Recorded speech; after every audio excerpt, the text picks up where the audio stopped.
What up, y'all?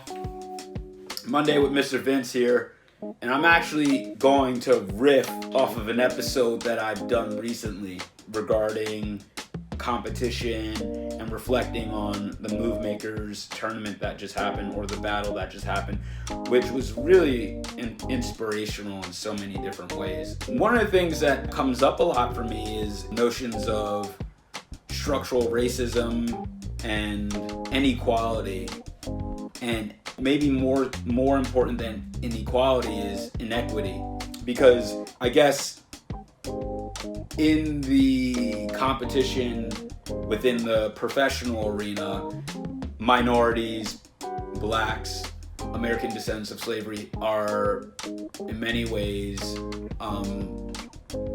especially if you're coming from an underserved population, you're not provided with the same level of resources. You don't have access to the same resources. So there are inequities that further exacerbate notions of inequality. That's how I would assume things work, the logic to how everything is occurring, and I assume that this is what most people are frustrated about and upset about. In relating this to just competition, you want it to be a fair competition, right? Anything that you go into, you're hoping that the rules are fair, the playing ground is even, all of those things. And you hope that there are no cheaters. Unfortunately, just because of the history of our country, things have been set up to perpetuate certain notions of inequity and to create gaps, disparity. Now I'm going to get to the point here. Most of us, in our attempt to combat and right these wrongs, to rectify the disparities that exist, most of us point our finger to the institutions and we say, hey, this is structural. Break down the system, or destroy the system, rebuild it the way that it should be. I'm with that. I think that that's a plausible approach. But I also think that while restructuring the system and restructuring the hierarchies, because I think that's a method, I wouldn't entirely rely on that, because at the end of the day, we'll come, as we've seen throughout history. If you look at revolutions in Europe and in other places, the transfer of power has a way of recycling some of the same injustices. And I think that sometimes we don't pay attention to what's going on in history when we're coming up with these solutions. It's like we approach them from a standpoint that this is new.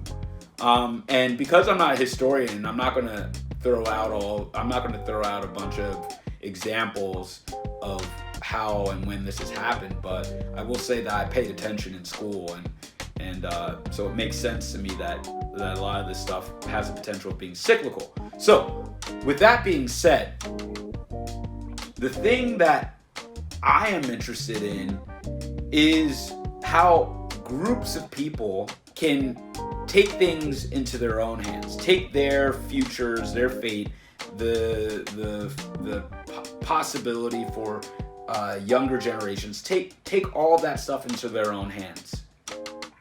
I think that what ends up happening, especially in social media and across the media, is that there's a lot of finger wagging, there's a lot of call outs that are happening, but what doesn't happen on the ground is mobilization of the people who are at disadvantage.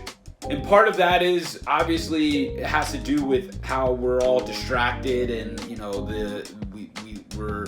we live in a state of perpetual illusion, and the media has a lot to do with that, et cetera, et cetera, et cetera. But I don't want to go down that wormhole.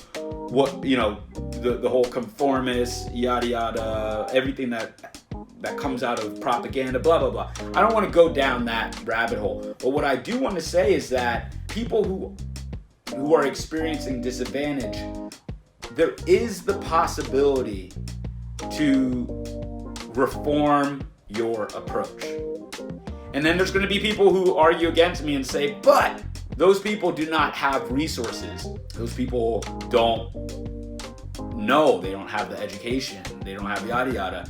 And I really don't like those responses because it takes agency.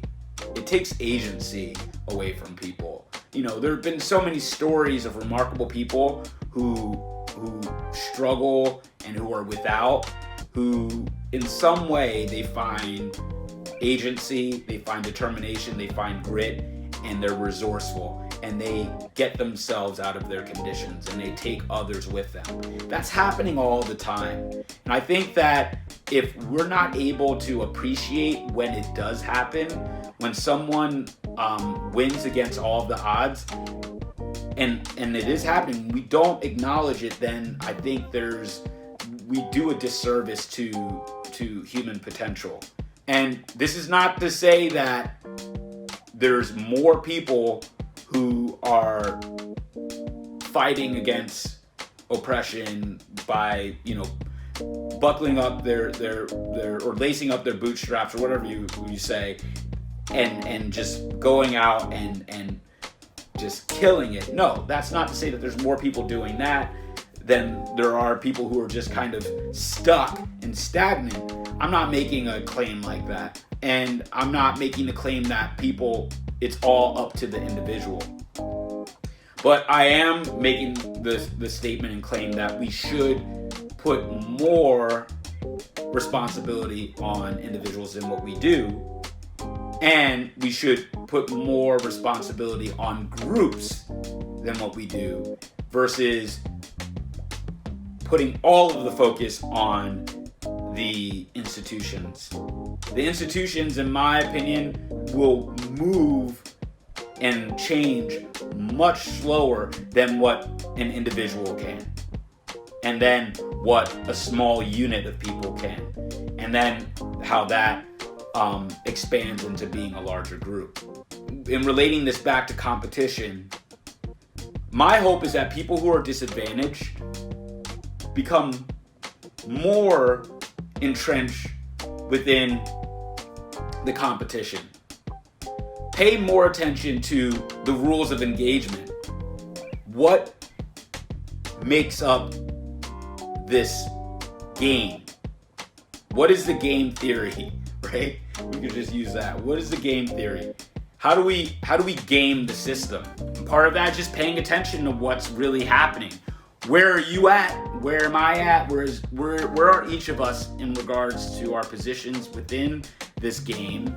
And then what do we have to work with in order to put ourselves in positions of advantage, or to put ourselves within a group, so bringing the group along and put the entire group in more of a position of advantage?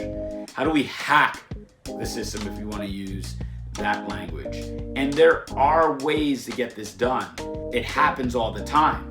And it's what the structure, the institution, doesn't like. The institution likes it when the people are wagging the finger at the institution, saying, institution, change institution, because then it puts it all on the institution. The institution then is just, all right, yeah, I'll do this, I'll do that, and I'll do this, and I'm still in control, I'm running the show. But when we look at history, how often is it that a select few really do get things really uncomfortable for those that are higher up on the hierarchy, those that run the institutions themselves, when, a small minority of people all of a sudden get fired up over something? That to me is interesting. We should give more attention to that. We should give more attention to the rebel spirit, not the rebel spirit that's just perpetuating chaos and burning buildings down and rioting and stuff like that. That's not interesting. That's easy. but the spirit that is really about change, progression, evolution, and challenging systems that are broken and doing it from the ground.